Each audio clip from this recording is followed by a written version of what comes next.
afternoon. If everybody could give me a quick wave if you can hear me okay.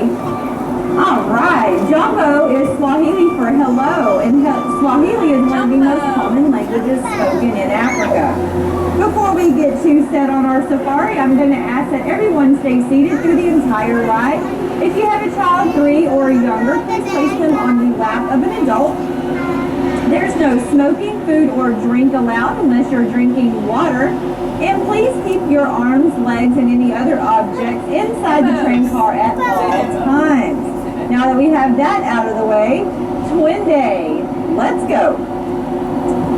As we depart the station, you'll notice in front of you the beginnings of a year-long migration as we welcome back to the Dallas Zoo, one of the largest animals in Africa, the hippopotamus. With up-close experiences and underwater viewing, we're excited about the opening of the Simmons Hippo Outpost in early 2017. If you look closely below, you may be able to spot the construction worker, a non-endangered species characterized by their orange vest and hard hats. Our safari this afternoon takes us throughout Africa, from Kenya and Tanzania in the east to northern Africa in the Sahara Desert, the volcanic mountains and rainforests found in Rwanda, and finally to the coast of South Africa. If you look in your vehicle, you will notice a wildlife field guide on the front center console. These will help familiarize you to some of the animals we might see today. Remember, each safari is different, and the animals are rarely in the same place, so keep your eyes open and your cameras ready. We begin our wildlife viewing in northern Africa. With its mountainous habitat, it's perfect for rock climbing animals. So let's be on the lookout for the Nubian Ibex. The Nubian Ibex is intermediate between a sheep and a goat. If that helps you find what we're looking for here. And here they are. Thank you for pointing that out. Laying here, taking a little afternoon rest. The Nubian Ibex have concave hooves, which acts as a suction cup on the rocky ledges. So they can actually climb on ledges as wide as a dollar bill.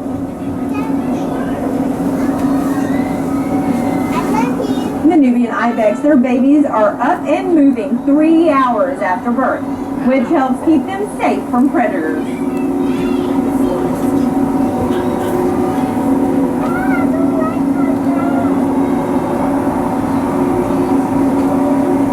Our journey takes us now to northern Kenya and the Samburu National Reserve. Located more than 200 miles north of Nairobi, the capital of Kenya, Samburu is a protected area totaling more than 200 square miles and is home to an abundance of wildlife, including elephant, giraffe, crocodile, leopard, and Africa's largest antelope, the eland. And you'll see our family of elands here taking an afternoon rest.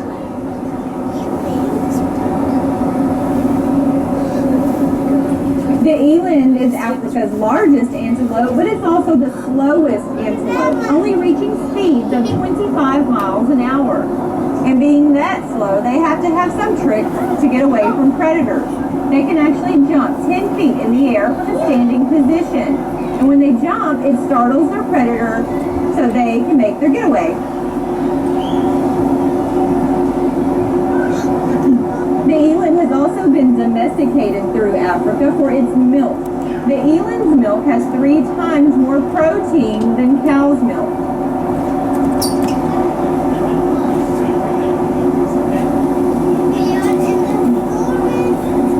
The Samburu National Reserve is also home to some small and somewhat shy animals that we're going to keep our eyes open in the next habitat.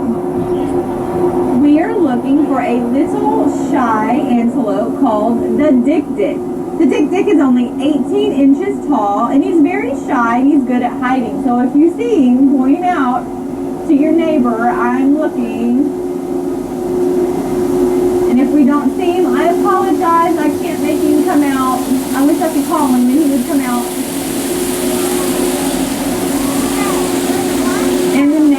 habitat, you'll see our caracals. These are two sister tears, Karen and of course my favorite, Jana. Caracal is a Turkish word meaning black ears. Their ears are controlled by 20 different muscles in each ear to better pinpoint where their prey is hidden. They'll then scare their prey out of the bush, and with their long legs, they'll leap up to 10 feet in the air, swiping down a bird from mid-flight. The caracal has also been known to take down prey 3 times their size. I don't have one. Different type of feet.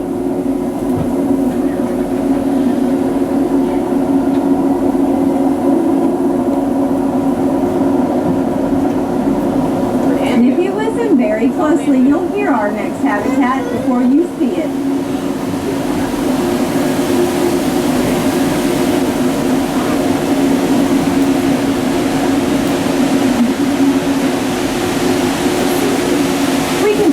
Our journey through Kenya as we move into the Great Rift Valley. Visible from space, this massive geological wonder stretches 3,000 miles from northern Africa to the Zambezi River. It was formed by shifting fault lines and volcanic activity. The result is an incredible landscape of forested mountains, active and dormant volcanoes, and massive lakes, rivers, and waterfalls. The Great Rift Valley is home to over 1,000 species of birds, as we may see as we travel upstream.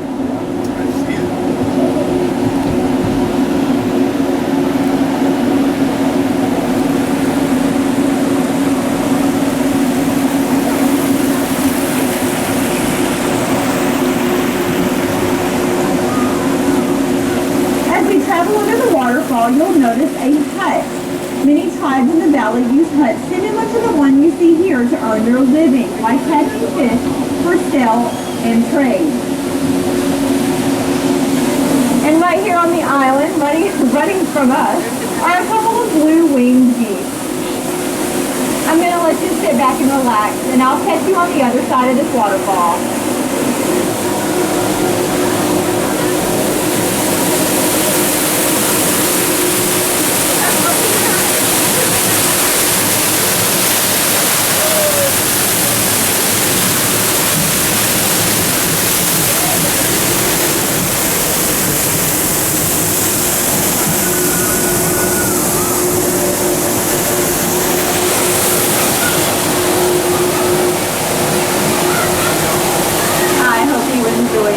Beautiful waterfall.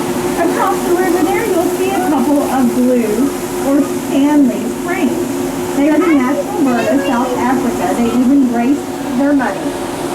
Unlike other species of crane that we'll see along our safari, the Stanley crane will take food from above the ground, where the crown crane and wattle crane will actually probe the ground for food. You'll also see our family of great white pelicans that look like they're all taking a little rest. Pelicans are known for their gular pouch under their neck. They'll herd fish into shallow water, plunge their bill into the water, scooping up 3 to 5 gallons of water, tilting their head back and swallowing their fish head first and whole. They have no teeth.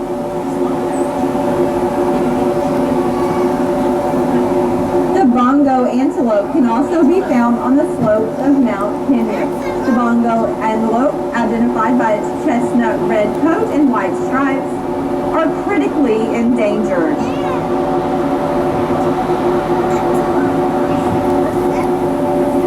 The bongo antelope is known to be the most colorful antelope in Africa.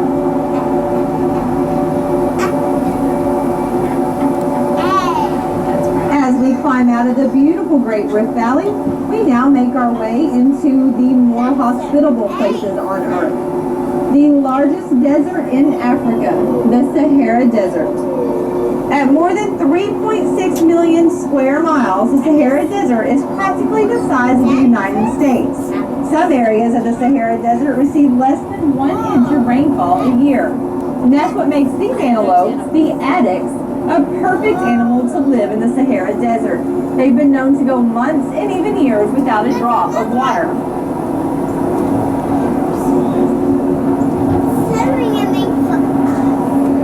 As we continue continue on our journey, we are greeted by the Somali wild ass. The Somali wild ass is an ancestor of the domestic donkey, with only a few hundred left in the wild. The Somali wild ass can survive water loss of up to 30% of its body weight and drink enough water to replace it in under 5 minutes. And if you look between, you may be able to see the horns. As we continue on, if you look to your left, kind of between the valley and the little gully there, you'll see a Gemsbok antelope. If you look to your left, the Gemsbok antelope is a quick and aggressive antelope that's been known to fight lions and win. And towards the back, we see our ostriches, our male with the black feathers and female with the brown feathers. The ostrich eyes are actually smaller than or larger than their brains.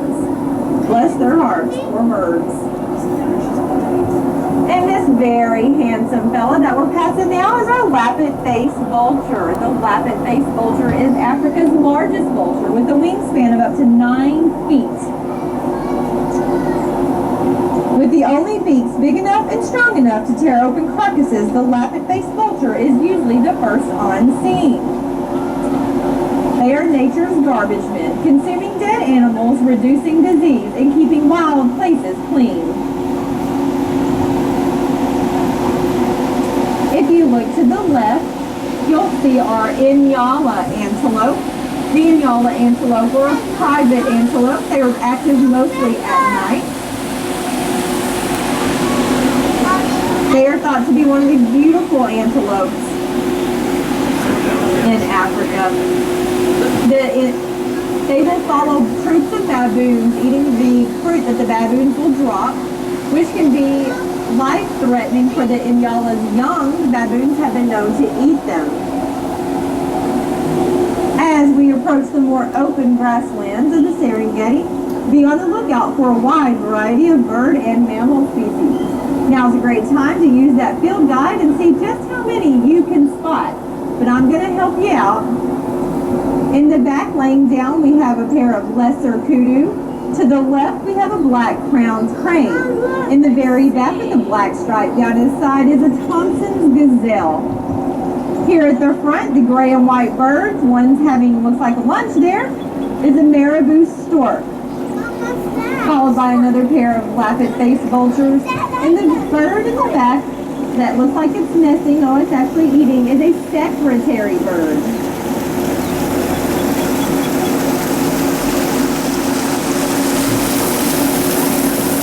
You may have also noticed a tree that looks like it's growing upside down. This is a baobab tree.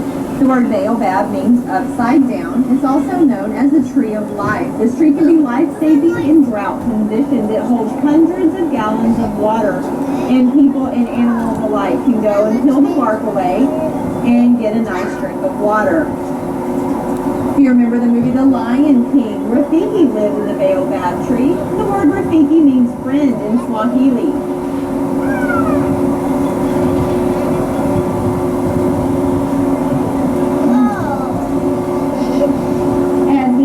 Our journey around the bend, we'll say hello to the Dallas skyline to the right. It's a little hazy this morning.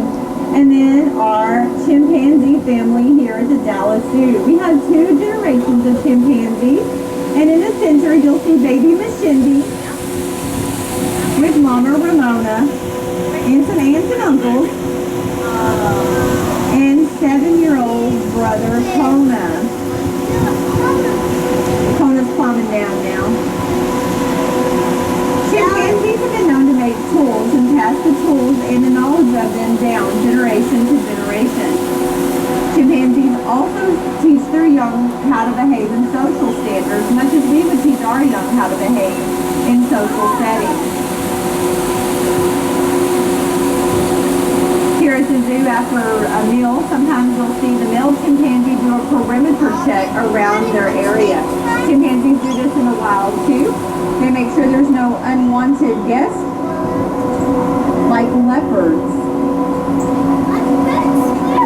As we travel down the Gromadi River, you'll see a large population of Nile crocodile. Our male Nile crocodile here is 14 feet long, weighing in at 1,000 pounds, but he's not done growing yet. Crocodiles will reach 20 feet long weights of 2,000 pounds.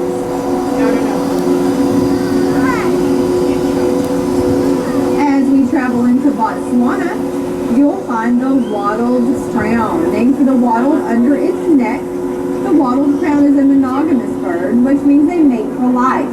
Our mates here at the Dallas Zoo are Betty and Shadow. Wattled cranes will have 1 chick a year. The wattled crane is Africa's largest species of crane.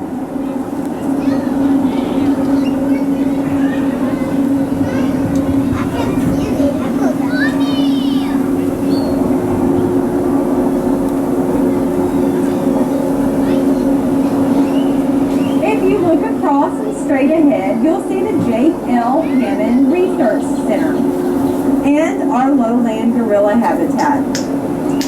We have the largest bachelor troop led by 14-year-old Juba, the silverback, and we have a family troop of 1 male and 2 females. Gorillas are critically endangered, loss of habitat and poaching.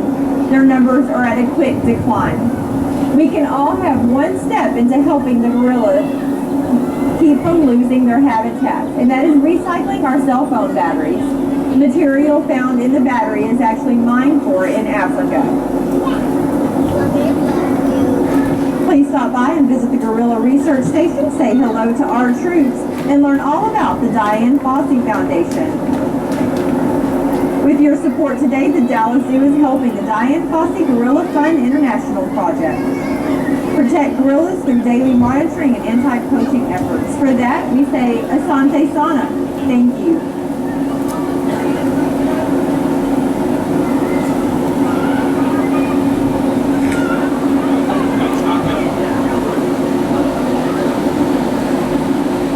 And across the way is our mandrill habitat. The mandrill is the largest monkey species with its beautiful painted face.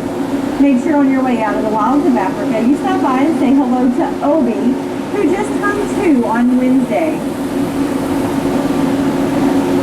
There's a couple of spurred winged geese there towards the front of their habitat.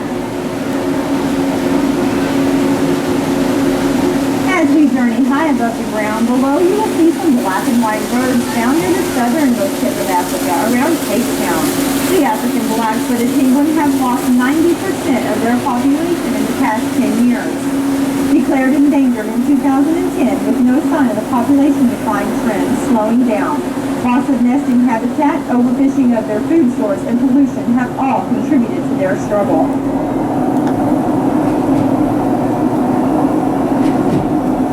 When it starts to seem like there is little hope, we can look at all the opportunities we have to make a difference. We can live more in harmony with nature just like the Maasai. It takes the smallest actions to make the biggest difference. And a few small actions that you can help make to make those differences is, when you see trash lying on the ground, pick it up, make sure it finds its home in a trash can or a recycle bin. Recycle your water bottles and plastics and your paper products, and use reusable shopping bags when you go to the store. Those shopping bags end up in our waterways, and it also is harmful for penguins, dolphins, and all of our sea life. Part of your proceeds today went into our Wild Earth Conservation Fund to help protect the animals. So Asante Sana, thank you very much. My name is Jana. It was a pleasure being your safari guide this afternoon. As we pull into the station, please remain seated until the train comes to a complete stop and the doors are open. I'll be at the front of the train if you have any questions or comments. Your comments help us make the safari a better experience. Please check around, make sure you have all of your personal belongings. Watch your step as you exit the train to the left and down the ramp. Again, Asante Sana, and I hope you have a great day here at the Dallas Zoo.